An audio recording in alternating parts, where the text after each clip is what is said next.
ઓગળના ઊણ ગામમાં બબાલ મામલો. પોલીસે કરી સ્થાનિક આગેવાનો સાથે બેઠક. સર્વે સમાજના આગેવાનો બેઠકમાં હાજર. પોલીસે શાંતિ જાળવી રાખવા માટે કરી સ્થાનિકોને અપીલ. સ્થાનિકોએ પણ માંગ કરી હુમલો કરનાર ટોળા સામે કડક કાર્યવાહીની. ઊણ ગામમાં પરિસ્થિતિ કાબુ છે. હાલ ગામમાં શાંતિપૂર્ણ માહોલ. સ્થાનિકો. પોલીસે આપી સ્થાનિકોને હૈયાધારણ. દોષીઓને છોડવામાં નહીં આવે.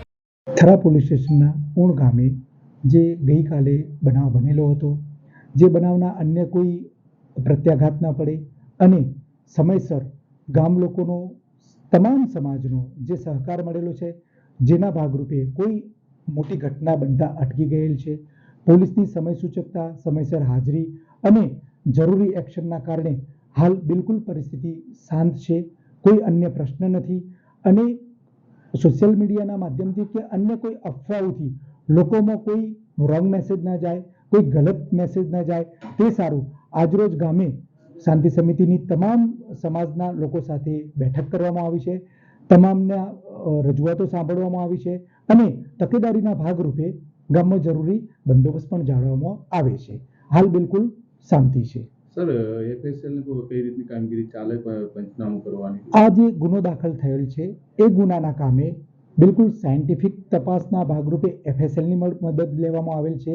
જરૂરી પંચનામા, વિડીયોગ્રાફી, ફોટોગ્રાફી સાથે કરવામાં આવેલ છે અને કાયદાની જોગવાઈઓ મુજબ તટસ્થ, નિષ્પક્ષ અને કડક રીતે કાર્યવાહી કરવામાં આવશે.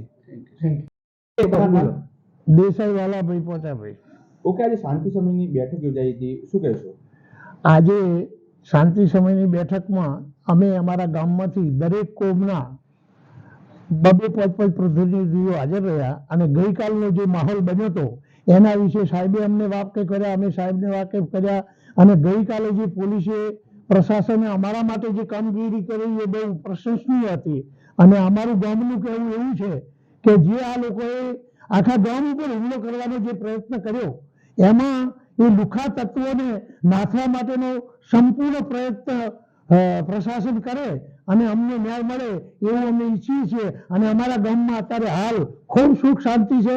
કોઈ અનિચ્છનીય બનાવ બને એવા સંજોગો નથી. પોલીસે અમને ફૂલ રક્ષણ આપેલું છે. અત્યારે હાલ બંદોબસ્ત ગોઠવાયેલો છે. અમારે કોઈ અજુગતું બને એમ નથી. કોઈને અહીં આવવાની જરૂર નથી. અમે બધા હેમખેમ કુશળક્ષેમ છીએ. કોઈ તકલીફ નથી આજની તારીખમાં.